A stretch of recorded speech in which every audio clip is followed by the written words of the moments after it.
Alabama's first nitrogen execution looms as Kenneth Smith's last meal arrives amid Supreme Court pleas.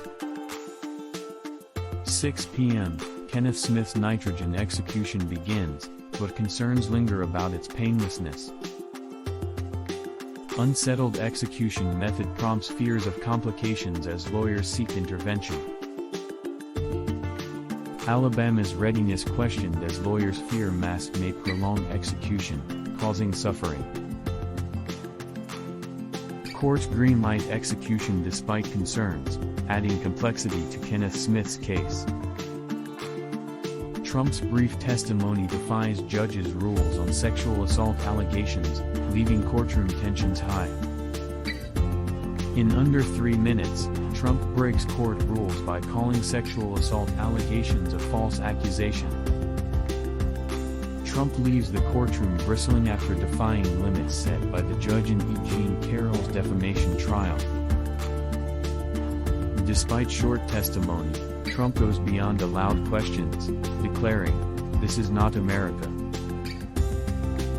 Trump's limited testimony on sexual assault allegations raises courtroom tensions, as he veers from agreed-upon limits. Senate border Ukraine deal loses momentum as McConnell, wary of Trump's influence, shifts stance. McConnell abandons support for border Ukraine legislation amid concerns of Trump's impact. McConnell's change of heart on border Ukraine bill linked to Trump's 2024 aspirations. GOP's McConnell reconsiders support for border Ukraine deal to avoid undermining Trump. Senate deal for U.S. border security and Ukraine falters as McConnell distances himself due to Trump's sway. Israel-Egypt tensions grow as Gaza offensive jeopardizes peace deal and threatens stability. Israel's military offensive strains its relationship with Egypt and raises concerns about border control. Israeli leaders aim to expand control over the Egypt-Gaza border to confront Hamas effectively. Egypt strongly opposes Israeli troop deployment in the sensitive border zone, risking peace accord. The Philadelphia corridor's significance lies in its role in Israel's Gaza strategy and regional stability. North Korea test fires new cruise missile, escalating tensions with the U.S. and neighbors. South Korea reports North Korea's cruise missile test amid deepening regional tensions. North Korea's new missile test hints at intent to equip them with nuclear warheads. Tensions rise as North Korea diversifies its nuclear-capable weapons arsenal. Kim's weapons development raises concerns and strains the economy, while increasing regional instability. Study: over 64,000 pregnancies from rape estimated in abortion-restricted states. Texas tops the list with 26,313 rape-related pregnancies amid total abortion ban. Vice President Harris condemns oppressive laws affecting women's health decisions. President Biden invites Texas woman who sued for an abortion to State of the Union. WIC program faces $1 billion budget shortfall, endangering nutrition for pregnant individuals and babies. Senate border and Ukraine deal at risk due to Trump's potential opposition. Bipartisan compromise aimed at curbing migrant influx faces uncertainty.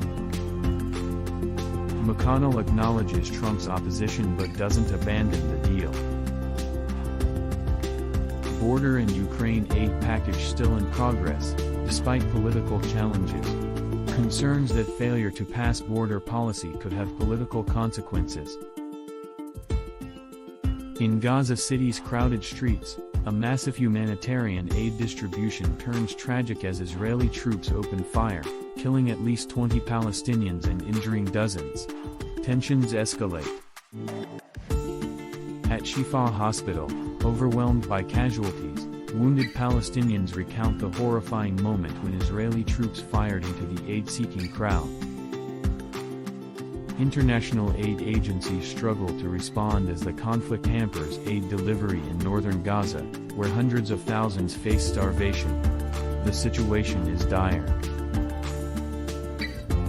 In Khan Younis, Israeli forces engage in close, urban combat with Hamas fighters.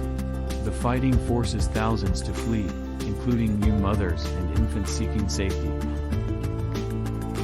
In The Hague, the UN World Court faces a momentous decision as South Africa accuses Israel of genocide. The international community watches closely for a resolution to the ongoing hostilities. A new caravan of approximately 1,500 migrants embarks on a journey northward from southern Mexico, frustrated by long waits and overloaded processing centers for asylum and visas. Migrant Alexander Heron, traveling with his family, shares his motivation for leaving El Salvador, citing the challenges of making ends meet due to inadequate wages. The previous Christmas Eve caravan, once numbering 6,000 migrants, was persuaded by the Mexican government to halt their trek with promises of unspecified documents. However, disillusioned, some resumed their journey after receiving restrictive papers. Mexico faces pressure from the U.S. to tighten border security and control migrant flow, impacting trade in livestock exports due to border closures. U.S. Homeland Security Secretary Alejandro Mayorkas highlights the connection between increased border crossings and underfunded Mexican immigration enforcement, which Mexico later resolved. Gunmen's two-day rampage in Nigeria's Plateau state leaves at least 50 villagers dead, sparking outrage and calls for an end to violence between cattle herders and farming communities. The attack occurred in remote villages within Plateau's Mangu district, with reports delayed due to access difficulties in the area. Plateau Governor Caleb Mufwang imposes a 24-hour curfew in Mangu, but violence persists, raising concerns about security measures. The violence is attributed to Fulani herders, accused of carrying out mass killings in the region, exacerbating the long-standing conflict over land and water access between Christians and Muslims. Nigerian authorities face criticism for their inadequate response to attacks, with Human Rights Watch emphasizing the need for investigations and justice for victims. I'm Joey and this is News Horizon.